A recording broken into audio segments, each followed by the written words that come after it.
நெறைய பேர் வசியமை கேட்குறாங்க. வசியமைன்றது ஒரு வகையான முயற்சி தான். வசியமை எல்லாருக்குமே கை குடுக்குமான்னா கிடையாது. ஒரு சில மக்களுக்கு கை குடுக்கும். வசியமை மூலம் ஒருத்தருடைய மனச மாத்தலாம். ஒரு உறவ சேர்க்கலாம். ஒரு உறவ பிரிக்கலாம். ஞாபகம் இல்லாம பண்ணலாம். என்ன வேணா பண்ணலாம். இந்த வசியமைக்கு அவ்வளோ தன்மை உண்டு. இது மூலிகை சம்மந்தப்பட்ட ஒரு பொருளு. தொடர்ந்து நம்ம வைத்துக் கொண்டு வந்தால் என்னைக்காவது ஒரு நாள் ரிசல்ட் கன்ஃபார்மா உண்டு. பொறுமை இருக்கணும். பொறுமை இருந்தா உடனே சக்சஸ் ஆயிடும். சில பேருக்கு உடனே குடுத்த உடனே கிளிக் ஆகுறதுக்கு வாய்ப்பு இருக்குது. எல்லாமே ஒரு வகையான முயற்சி. தெய்வத்துடைய அனுக்கிரகம் இருந்தா இந்த பொருள் வேலை செய்யும். தெய்வத்துடைய அனுக்கிரகம் இல்லைன்னா இந்த பொருள் வேலை செய்யாது.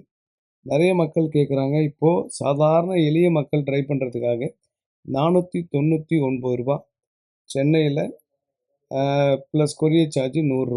வெளியூரா இருந்தா ரூ. 200 கொரியர் சார்ஜ். ரூ. 700 வெளியூருக்கு. சென்னையா இருந்தா ரூ. 600. ட்ரை பண்ணி பாருங்க. ஒரு வகையான முயற்சி.